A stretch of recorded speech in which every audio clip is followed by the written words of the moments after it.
इसमें प्रदेश में बड़ी चर्चा का केंद्र बन चुके उचाना विधानसभा सीट के हाईकोर्ट में चल रहे मामले को लेकर आज ब्रजेंद्र सिंह हाईकोर्ट में अपना बयान दर्ज करवाने के लिए पहुंचे।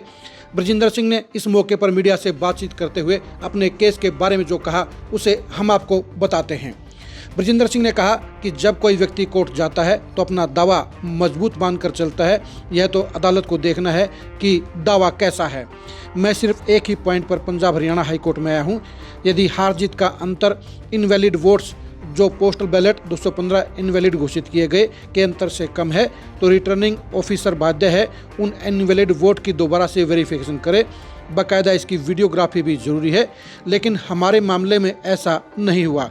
इन इनवैलिड वोट में से 150 के करीब इनवैलिड वोट्स ऐसी हैं जिनके लिफाफे भी नहीं खोले गए क्योंकि वह स्कैन नहीं हुए थे।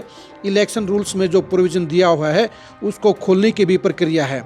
रिटर्निंग ऑफिसर ने अपनी वेरिफिकेशन कर ली होती तो यह बिंदु ही खत्म हो जाता। यह प्रक्रिया नहीं हुई है, इसलिए हम हाई कोर्ट आए हैं। केस एविडेंस पर है। आज हमारी पेशी है। आज मैं अपना बयान दर्ज कराने के लिए आया हूं। मामले की ज़्यादा गहराई में नहीं जाना चाहता क्योंकि आज मैं कुछ बोलूं, अदालत का मत कुछ हो तो इस पर ज़्यादा बोलना ठीक नहीं रहता। इसका निर्धारण कोर्ट करेगा। इलेक्शन कानून का प्रावधान है इन 215 वोटों की रीवेरिफिकेशन करने के लिए आरओ बाध्य था। हमारा पॉइंट्स यही तक सीमित है। अदालत का फैसला सर्वोपरि है। यानी पूरी तरह से आज ब्रजेंद्र सिंह ने ये स्पष्ट कर दिया कि वो किस पॉइंट को लेकर कोर्ट में आए हैं और वो अदालत में क्या गुहार कर रहे हैं। उन्होंने कौन से टेक्निकल पॉइंट उठाए हैं, उन्होंने इलेक्शन कमीशन के कौन से नियम कायदों को कोर्ट के सामने रखा है और उनके आधार पर ही वो मजबूती से अपना केस लड़ रहे हैं।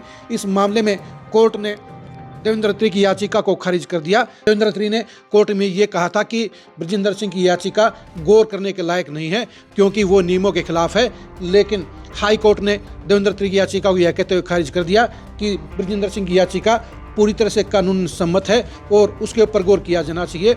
और उसी के तहत आज ब्रजेंद्र सिंह को अपने बयान दर्ज कराने के लिए हाई कोर्ट ने बुलाया था। अब देखने की बात यही रहेगी कि ब्रजेंद्र सिंह के बयान के बाद अगली तारीख कौन सी पड़ती है और इस केस का फैसला कितनी जल्दी आता है, क्योंकि हाई कोर्ट इस मामले में पहले ही कह चुका है कि वो इसे एक नाजीर बनाना चाहता है और पूरे देश में सबसे पहले फैसला देकर वो एक नया मार्ग, एक नया माइलस्टोन स्थापित करना चाहता है।